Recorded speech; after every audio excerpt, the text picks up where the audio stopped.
Any memories of working with Goldilocks, the backstage interviewer? She has about enough sense. I mean, she's just a Looney Tunes. I don't know. I don't know how she got there, who she knew. She wasn't even good at her interviewing job. And you talk to her, and she was just there.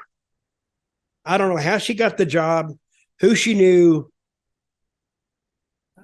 I didn't hire any of these people because she didn't understand wrestling either. Didn't even understand.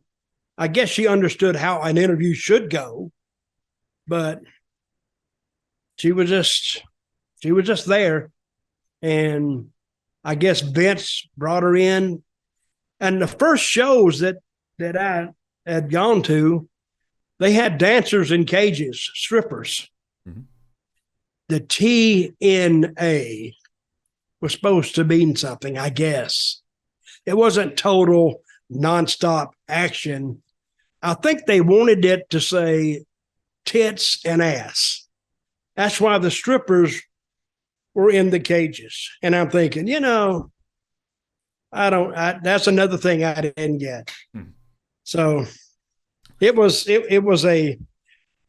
run every Wednesday night in Nashville at the old Fairgrounds Arena, which they had kind of outfitted for TV.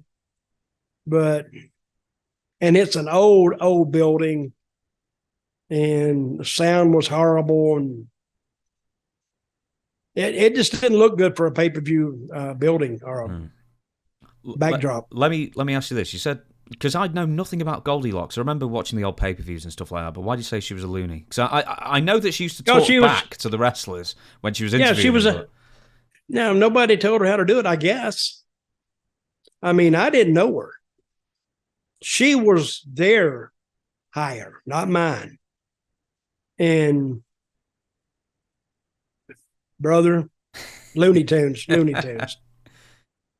Anything more specific, or shall I move on? No. I don't know anything about her, basically. Yeah. Okay. Because I didn't spend time around her. Even when we started going to Orlando. Oh, that was a great time when we would leave Nashville. Listen, we was like a minor league baseball team. They'd hire a big coach bus for us, like a Greyhound with just seats in it. But it was more like a touring van, And they had like 6 bunks in it and some seats. And then TV. We would leave Nashville after the pay-per-view, and we used to do it down there on Thursdays, not Mondays. We would do it on Thursdays, and we would drive all night. We would leave Nashville, drive down through Chattanooga, through Atlanta, down through Macon, through not Jacksonville, but down across the Florida state line, keep driving. It's about 500 miles. We drive all night long and get to Orlando, and apparently we were supposed to sleep on the bus, but there was a lot of getting drunk on the bus going down there. But of course, our TV was already mapped out, so guys were just drinking. I couldn't drink that much, to tell you the truth. I wish I'd had some pills so I could knock myself out. And we drive all night, and then we do the pay-per-view, we'd do the TV, and then we'd get back on the bus and drive 500 miles back. That was fun. How was catering? Catering it was just cheap catering. Cheap. Now, WWE, when I went there, they had great catering. Great. I mean, it was like if you had stars for catering, their catering would be 5 stars. You'd get shrimp and lobster and steak, and when you went to TNA catering, you got grits, eggs, maybe some sausage, maybe, and that was it. I mean, it wasn't that bad, but it was nothing like a WWE catering. Nothing, not to steal a line from Jim Cornette, but you said when they cooked the chicken, he was pretty sure it was a rubber chicken they cooked. Oh, yeah, it was. It wasn't very good catering, but it wasn't that bad. It was okay.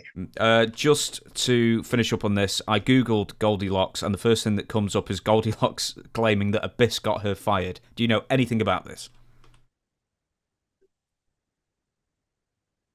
I might, if I had some details. You have any? No, I'd not. I was just hoping you'd know. Never mind. We're going to shut down the podcast on that bitter disappointment of a last question. But we've come up to our time now. If Abyss got her fired, that was probably his greatest achievement in TNA.